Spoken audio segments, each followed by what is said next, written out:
भूटान के राजा जिग्मे खेसर नामग्याल वांगचुक और उनकी पत्नी ग्यालस्वेन जेत्सुन पेमा वांगचुक 5-6 दिसंबर तक आधिकारिक यात्रा पर भारत दौरे पर हैं। विदेश मंत्री डॉक्टर एस जयशंकर ने राजधानी दिल्ली में उनका स्वागत बड़े ही गर्मजोशी से किया।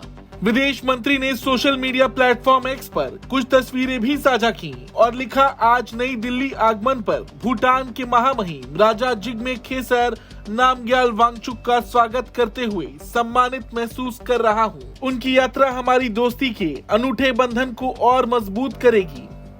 आपको बता दें, भूटान नरेश की ये भारत यात्रा ऐसे वक्त में हो रही है जब दूसरी ओर नेपाल और चीन के बीच नजदीकियां बढ़ती जा रही हैं। नेपाल के प्रधानमंत्री ओली बीजिंग दौरे पर थे और इस दौरान उन्होंने चीन के साथ हुए कई समझौते पर हस्ताक्षर भी किए और ऐसे में भूटान के राजा की ये भारत यात्रा बेहद अहम मानी जा रही है। इस यात्रा का उद्देश्य दोनों देशों के बीच संबंधों को और अधिक बेहतर बनाना है। विदेश मंत्रालय ने कहा है, ये यात्रा दोनों पक्षों को द्विपक्षीय सहयोग के सभी आयामों की समीक्षा करने और विविध क्षेत्रों में द्विपक्षीय साझेदारी को और मजबूत बनाने का अवसर प्रदान करेगी। मुलाकात दोनों देशों के बीच चल रही उच्च स्तरीय बैठकों में एक और अध्याय जोड़ेगी। इसके अलावा भूटान नरेश जयशंकर और भारत सरकार के कई बड़े अधिकारियों से भी मुलाकात करने वाले हैं। इन बैठकों का मुख्य उद्देश्य दोनों देशों के बीच मौजूदा सहयोग को मजबूत करना और द्विपक्षीय सहयोग के लिए नए रास्ते तलाशना है।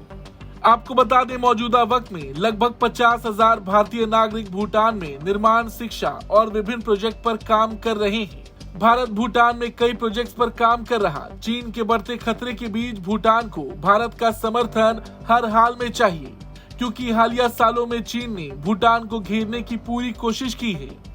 अब क्योंकि चीन और भूटान 477 किलोमीटर लंबी सीमा साझा करते हैं, दोनों देशों के बीच 80 के दशक से सीमा विवाद है। दोनों के बीच अब तक राजनयिक संबंध नहीं है, लेकिन सीमा विवाद सुलझाने के लिए दोनों देश कई बार बातचीत कर चुके हैं। जिन दो इलाकों को लेकर चीन और भूटान के बीच सबसे ज्यादा विवाद है, उनमें 269 वर्ग किलोमीटर का और दूसरा इलाका भूटान के उत्तर में 495 वर्ग किलोमीटर का जकारलुंग और पासमलुंग घाटी का इलाका है।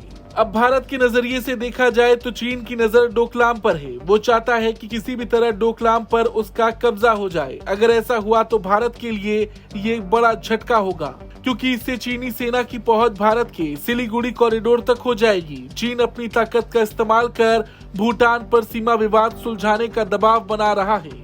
ऐसे में भारत भी भूटान की सहायता के लिए खड़ा है। भूटान के राजा का भारत आना चीन के लिए बड़ा झटका है। ब्यूरो रिपोर्ट, भारत तक।